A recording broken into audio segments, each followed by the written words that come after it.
አብ ወልድ ወመንፈስ ቅዱስ አሐዱ አምላክ አሜን። ካለፈው የቀጠለውን የቅዱስ አባታችን የጎርጎርዮስን ታሪክ አሁን አነብላችኋለሁ እና አብረን እናዳምጥ።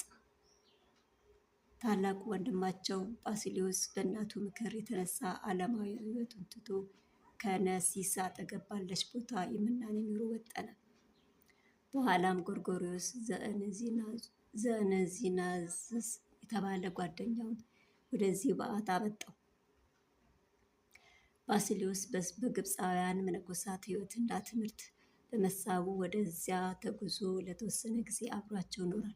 በኋላም በሶርያና በአረቢያ ያሉትን ገዳማት ተዘዋውሮ ጎብኝቷል። ጎርጎርዮስ ዘነሲስ ለቤተሰቡ ሶስተኛ ልጅ ነው። ከእርሱ በላይ ኔክታሪዮስ የተባለ በአባቱ ሙያ የተተካ ታላቅ ወንድም አለው። የእርሱ ታናሽ ጴጥሮስም በኋላ የስብስጥያ ጳጳስ ሆኖ ነበር። ጎርጎርዮስ የመጀመሪያ ትምህርት ያገኘው ከቤተሰቡ መሆኑ ይታመናል። በተለይም ቤተሰቡ የመጀመሪያው ልጅ ከሆነው ከባስልዮስ ዘቂሳርያ ዘንድ ከአቴናውያን ትምህርት እስከ ሕክምና ያለው መማሩ ይገመታል። ጎርጎርዮስ በጽሑፎቹ ላይ ወንድሙን የኔታ እያለ ይጠራ ነበር የሚጠራው። ሴት አያቱን እናቱንም እህቱንም በትምህርት ሃይማኖት ቀርጾ ያሳደጉት በመሆኑ በየድርሳናቱ ደጋግሞ አመስግኗቸዋል። ጎርጎርዮስ ዓይን አፋር በመሆኑ ከቤተሰቡ ርቆ አልሄደም። አንድ ጊዜ እናቱ ኤሜሊያ ወደ አኒስ ከመነነች ከጥቂት ጊዜ በኋላ የአርባ ሀራን በዓል ለማክበር ጎርጎርዮስን ጠራችው። ጎርጎርዮስ ያኔ ሕፃን ነበር። በመንገዱና በአገልግሎቱ ተሰላችቶ በእኩለ ሌሊት በአትክልት ስፍራ ጋደም አለ።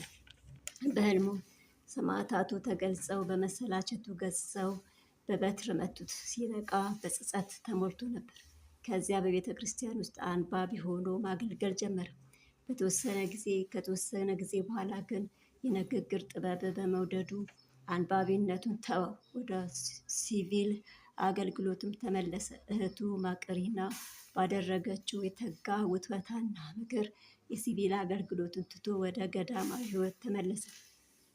ወንድሙ ባስልዮስ መስርቶ ወደ ነበረውና በጳንጦስ ወደ ነበረው ገዳም ገባ። በጳንጦስ ገዳም ለብዙ ዓመታት ተቀምጦ ቅዱሳት መጻሕፍትን በሚገባ ተማረ። በ365 ዓመተ ምህረት ባስልዮስ ከገዳም ተጠርቶ ለአውሳብዮስ ዘቂሳርያ ረዳት ጳጳስ ይሆን ዘንድ ተሾመ። በዚያ ጊዜ